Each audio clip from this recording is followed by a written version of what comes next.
नमस्कार दोस्तों, आज अपन बात करते हैं कॉम्प्लेक्स नंबर के बारे में। इससे पहले अपन ने टॉपिक पढ़ा था, वो था अपना क्वाड्रेटिक इक्वेशन, द्विघात समीकरण।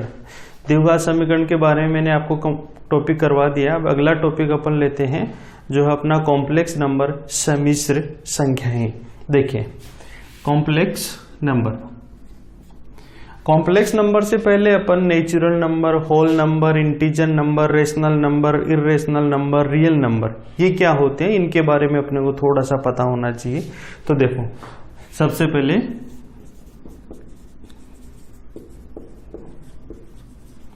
नेचुरल नंबर प्राकृत संख्या जिनको n से डिनोट किया जाता है, जो कहां से स्टार्ट होते हैं, 1 से स्टार्ट होते हैं और कहां तक जाते हैं, अप टू इंफिनिटी तक जाते हैं। यानी ऐसे नंबर जिनको गणना के लिए काम में लिया जाता है, जिनको काउंटिंग के लिए यूज में लिया जाता है, वो नंबर होते हैं, वो होंगे आपके नेचुरल नंबर। उसके बाद में आता है होल नंबर।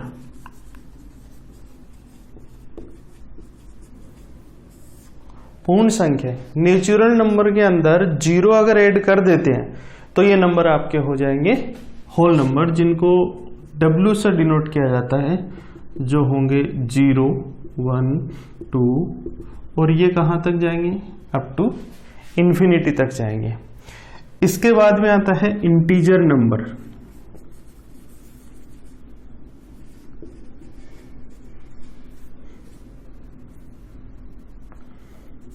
जिनको Z या I से डिनोट किया जाता है। इंटीजर नंबर है वो प्लस में भी होंगे, माइनस में भी होंगे और इनमें 0 भी इंक्लूड होगा। तो देखो -2, -1, 0, 1, 2 कहां तक जाएंगे, नेगेटिव में भी इंफिनिटी तक और पॉजिटिव में भी इंफिनिटी तक, दोनों में जाएंगे। उसके बाद में आता है रेशनल नंबर।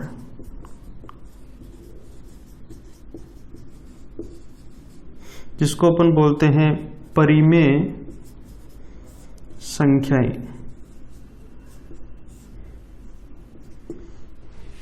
परिमेय संख्याएं कौन सी होंगी, ऐसे नंबर जिनको P/Q की फॉर्म में लिखा जा सकता है। P/Q, इसमें Q आपका नॉट इक्वल टू 0 होगा और P और Q ये किस में बिलोंग करेंगे, इंटीजर नंबर में होंगे, ये इंटीजर नंबर होंगे, इसके अंदर P और Q होगा।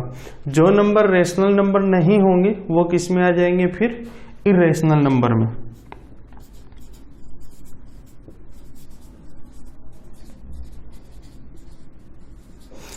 अपरिमेय संख्याएं।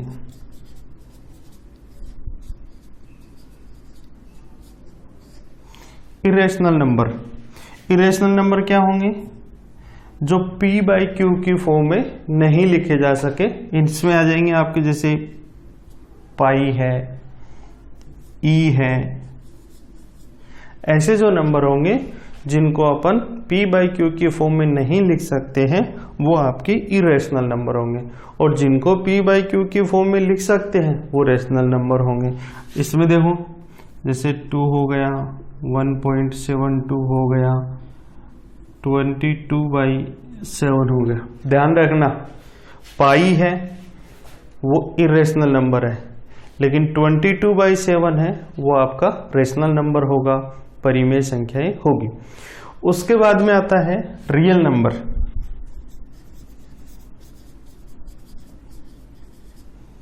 जिसको अपन बोलते हैं वास्तविक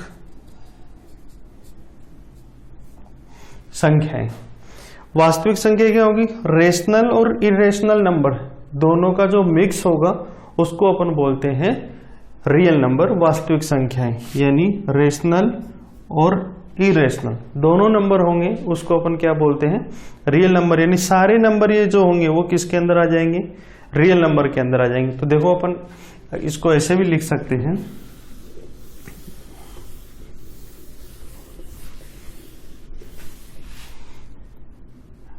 नेचुरल नंबर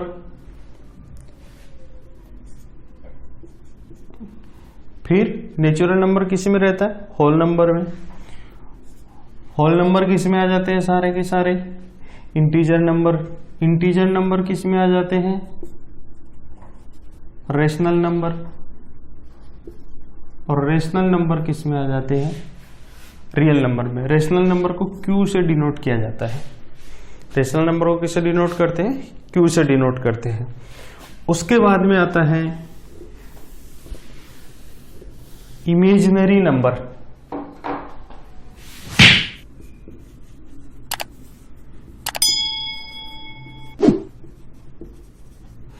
काल्पनिक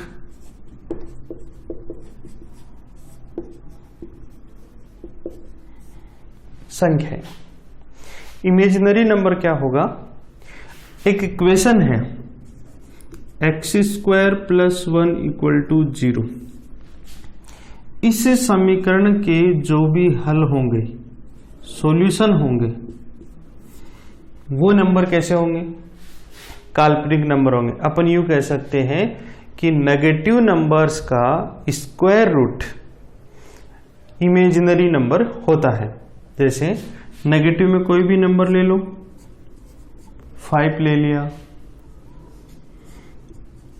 7 ले लिया, ये ले लिया। ऐसे नंबर्स को क्या बोलते हैं अपन? इमेजिनरी नंबर बोलते हैं। देखो x² + 1 = 0, x² = -1। तो x की वैल्यू क्या आ जाएगी? ±√-1। और इसको अपन लिखते हैं ±i। ये जो आयोटा है, इसकी जो वैल्यू है वो होगी √-1। यानी इसी को अपन क्या बोलते हैं? जिसके साथ में ये लगा हुआ हो उसको अपन बोलते हैं काल्पनिक संख्या ही। √-1 की वैल्यू क्या होगी? आयोटा होगी। देखो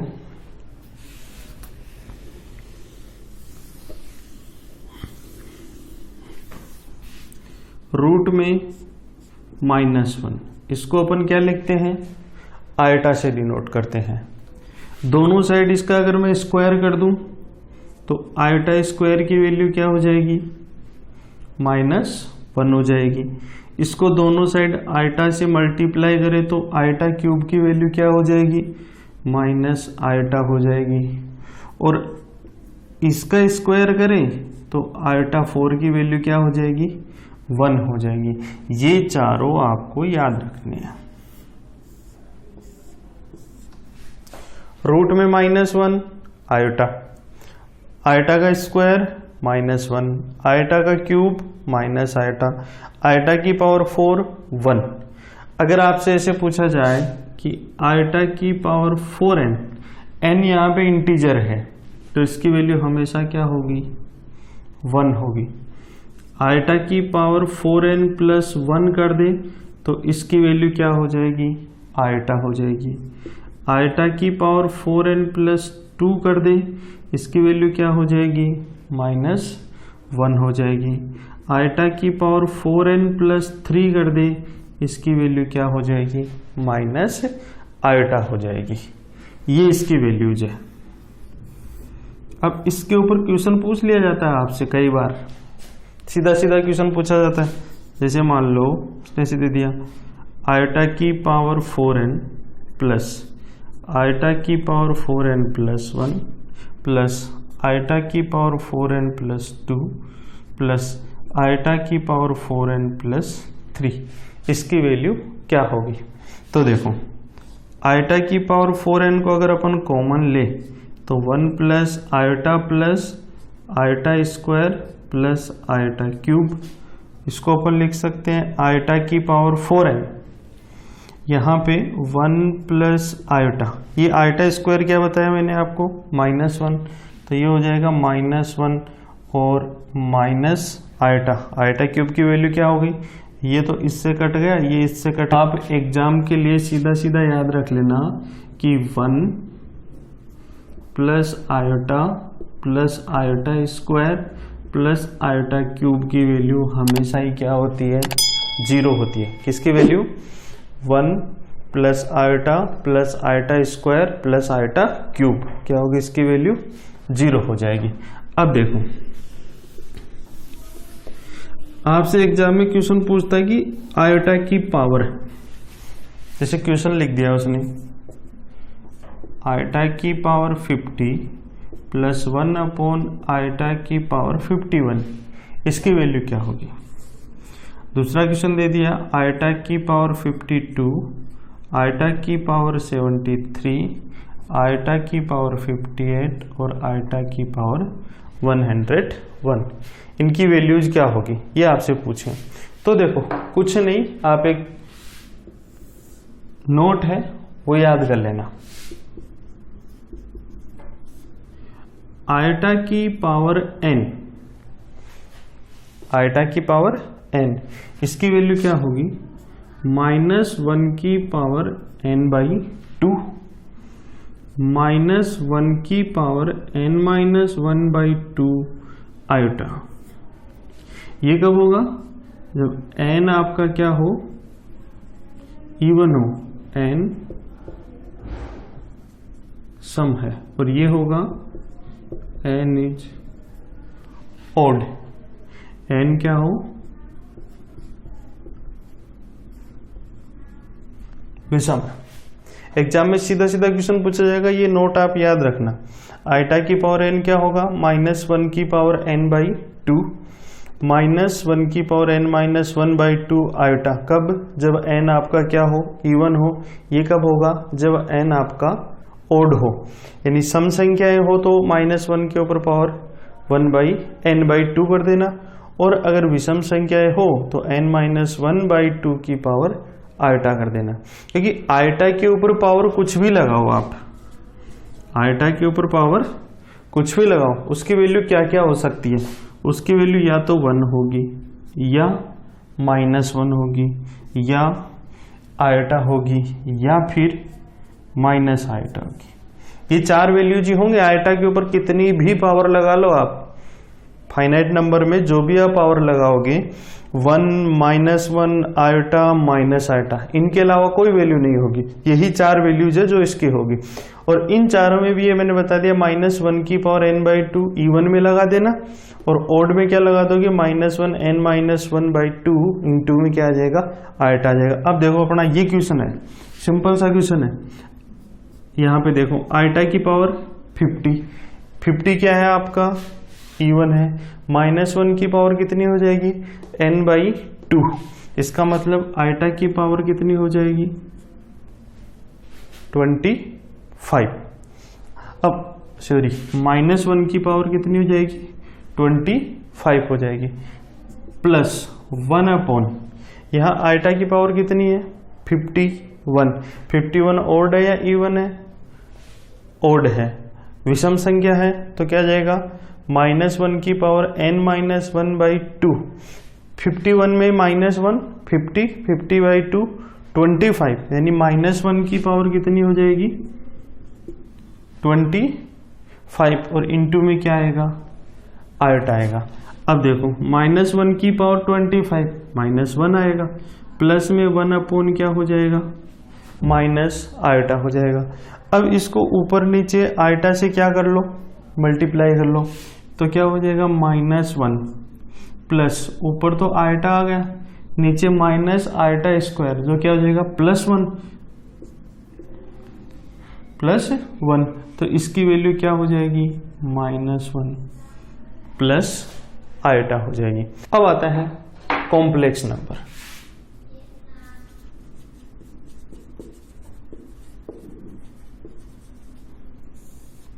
सम्मिश्र संख्याएं। कॉम्प्लेक्स नंबर को z से डिनोट किया जाता है, z = x plus iota y। इसके अंदर x और y ये जो हैं ये आपके रियल नंबर होते हैं। x रियल होगा, y रियल होगा, और ये इसके साथ में आयोटा आएगा। इसको अपन बोलते हैं complex number. z = x plus iota y, ये रियल पार्ट होता है, और ये इसका इमेजिनरी पार्ट होता है। ये तो होता है वास्तविक भाग और ये होता है काल्पनिक भाग।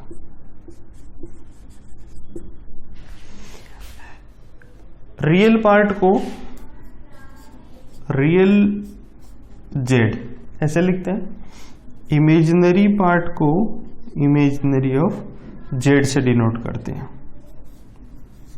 ये तो रियल लिखते हैं, रियल ऑफ जेड का मतलब रियल पार्ट और इमेजिनरी ऑफ जेड का मतलब इमेजिनरी पार्ट। अब देखो कॉम्प्लेक्स नंबर और रियल नंबर दोनों के अंदर डिफरेंस क्या है, यानी सबसे बड़ा मेजर डिफरेंस क्या होता है। वास्तविक संख्याएं जो भी होगी उनको अपन क्या कर सकते हैं, कंपेयर कर सकते हैं, छोटी बड़ी ऑर्डर रिलेशन जो होगा वो अपन दे सकते हैं।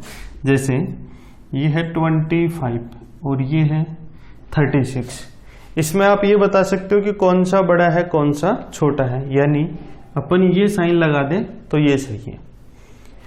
मैंने लिख दिया 2 और 10, अपन क्या कर सकते हैं, ये साइन लगा सकते हैं। लेकिन 3 प्लस आयोटा 4 माइनस आयोटा, इसके अंदर आप ये नहीं कह सकते कि कौन सा ग्रेटर देन है और कौन सा लेस देन है, क्योंकि ये इमेजिनरी नंबर्स हैं, काल्पनिक संख्याएं हैं, इनके बारे में ये कंपैरिजन कभी भी नहीं होता। रियल नंबर और इमेजिनरी नंबर दोनों में ही ये सबसे बड़ा मेजर डिफरेंस होता है। 3 प्लस आयोटा 4 माइनस आयोटा, इसमें न तो ये लगेगा न ये लगेगा, दोनों ही नहीं लगा सकते। तो अगर आपसे पूछा जाए कि रियल नंबर और कॉम्प्लेक्स नंबर दोनों में क्या डिफरेंस होता है, तो मेजर डिफरेंस यही होता है कि इसके अंदर कंपैरिजन होगा और इसके अंदर कंपैरिजन नहीं होगा। अब इस कॉम्प्लेक्स नंबर को अपन अगर प्लेन में, कॉम्प्लेक्स प्लेन में शो करें तो अपन किस तरह से शो करेंगे, देखो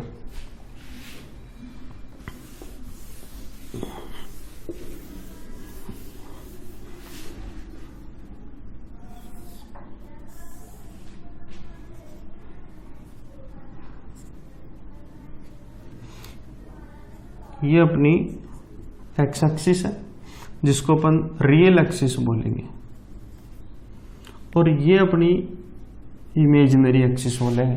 जैसे ही मैंने इमेजिनरी बोला आयोटा इसमें इंक्लूड हो जाएगा। अब ये कोई पॉइंट है P और Z इसके कोऑर्डिनेट है, और ये है आपका complex plane. Z equal to अपन लिखते हैं x प्लस आयोटा y। तो देखो यहां पे इसको अपन ऐसे भी लिख सकते हैं P x, y।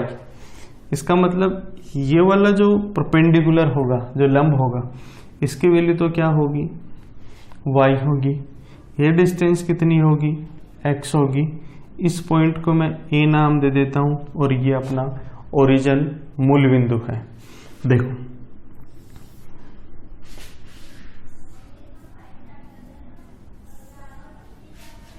ये ट्रायंगल बन गया। ये कोण अगर मैं थीटा लूं और OP की डिस्टेंस में R लूं, OP की डिस्टेंस क्या लूं मैं, R लूं, तो देखो इसके जो कॉम्प्लेक्स नंबर है ये तो x और y में क्या हो जाएगी, इसकी कार्टेशियन फॉर्म होगी। अगर अपन इसको पोलर फॉर्म में कन्वर्ट करें, ध्रुवीय निर्देशांकों में बदलें, तो क्या होगा। यहां पे देखो ये त्रिभुज मैंने बाहर निकाल लिया, ये थीटा कर दिया, ये एंगल 90 डिग्री का है, ये y है, ये x है और ये r है। अब देखो साइन थीटा क्या होता है, लंब बटा कर्ण, लंब बटा कर्ण, इसको बोलते हैं परपेंडिकुलर अपॉन हाइपोटेन्यूस। इसे परपेंडिकुलर क्या है, y, तो साइन थीटा क्या हो गया, y। हाइपोटेन्यूस क्या है, कर्ण r, इसकी वैल्यू क्या हो गई r, तो y इक्वल टू क्या हो गया, आर साइन थीटा हो गया। कोस थीटा की वैल्यू क्या होती है? कोस थीटा होगा आधार बटा कर्ण, बेस अपॉन हाइपोटेन्यूज। बेस की वैल्यू क्या है? x है, हाइपोटेन्यूज क्या है? r है। तो यहां पे कोस थीटा इक्वल टू क्या हो गया? x by R, r equal to x equal to r cos theta. ये दोनों वैल्यू इसमें रख दो। तो देखो z equal to X plus iota Y, z equal to X plus iota Y. X की वैल्यू क्या है उधर से देखो? r cos theta iota. y की वैल्यू क्या है वहां पे? r sine theta. r को ले लो कॉमन, क्या रह जाएगा? Cos theta plus iota sine theta. ये इसकी पोलर फॉर्म होती है। अब इसमें अपन r की वैल्यू कैसे निकालेंगे और थीटा की वैल्यू कैसे निकालेंगे, ये अपन नेक्स्ट क्लास के अंदर देखेंगे। तब तक के लिए आप ये वाला टॉपिक पूरा अच्छे से कंप्लीट कर लो जो मैंने पढ़ाया। अब इसे पोलर फॉर्म कैसे निकालेंगे उसके ऊपर एग्जाम में क्वेश्चन पूछा जाता है। सीधा सीधा आपको क्या करेगा? z equal to 3 plus 4 iota minus 3 minus 4 iota, इसके अंदर थीटा की वैल्यू क्या होगी पोलर फॉर्म में, ये आपसे पूछा जाता है। तो ये अपन अगली क्लास में देखेंगे। तब तक के लिए नमस्कार।